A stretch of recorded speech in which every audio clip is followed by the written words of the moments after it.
Hi there, my fellow teacher candidate. Why do you have such a long face? Hello. I am just so frustrated about this whole backward design thing. I feel like it is common sense, but difficult to fully feel comfortable with. If the concept is so simple, why is everyone all up in a tizzy about how great it is? And why does it take 4 chapters in our textbook to define the concept of understanding? Do you get it? It is not that hard. You are probably thinking too much into it. I think it is a great way to ensure that students really work towards the standards we are given as educators. What parts are you having trouble with? All of them, I guess. All of them. You guess. I do not know if I have time to explain the whole thing to you. Do you pay attention during class? Yes, I do pay attention. Are you always so condescending? Please just give a quick run-through of what you know. I will buy you a hot can of oil later on. That is what you said last time when we were working on that group project together, and you never followed through. You are right. I am broke as a joke. But I really need your help. Please. Okay, let's begin with the 3 stages of backward design. Which stage are you having the most trouble with? I do not know what you are talking about. Wow.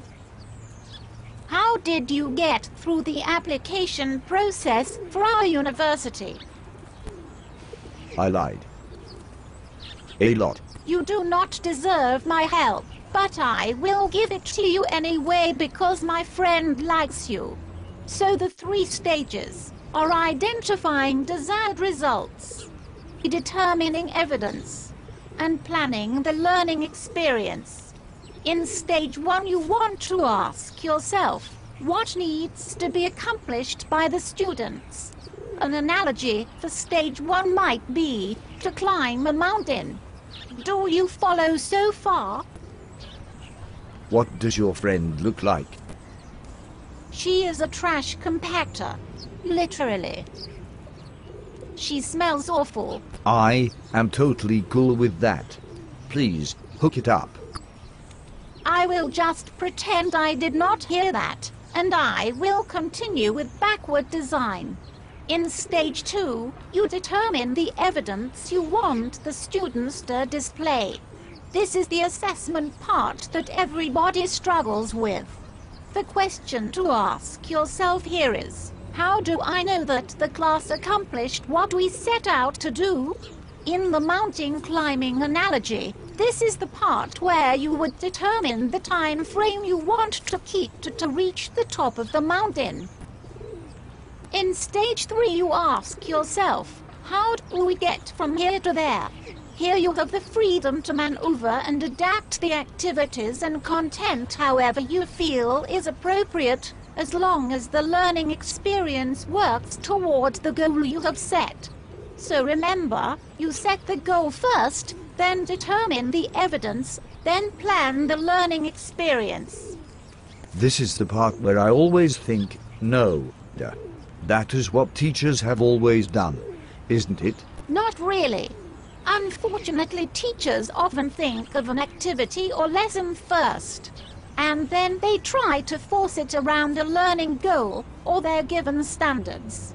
The thing you have to remember throughout your teaching career is, there will always be too much content and not enough time to teach it.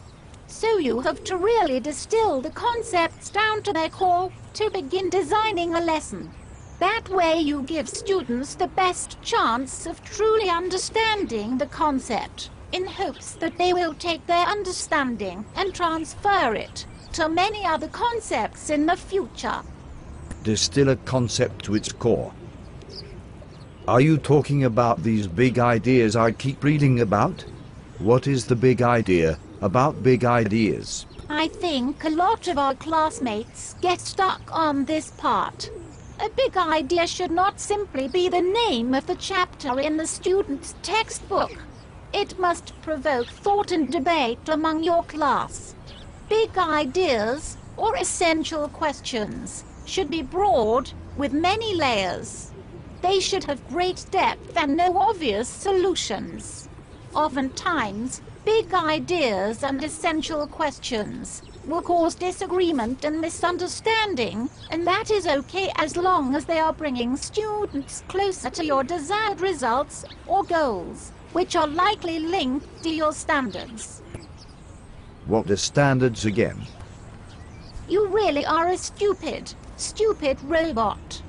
Content standards are set to keep teachers focused and consistently driven toward a common goal. They are usually put in place by the state.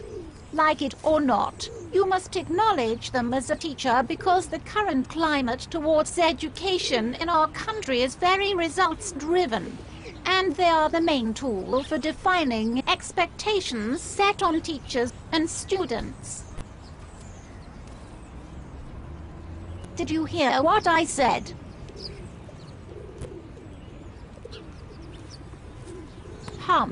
Standards are a fact of life for teachers right now and can actually be very helpful in designing your curriculum. Are you going to hook me up with your stinky friend, or not? Totally not. Gee, thanks for nothing. There is one other thing I still do not understand. What? Understanding. You are kidding me, right? Totally not. So to grasp a piece of knowledge is just the beginning.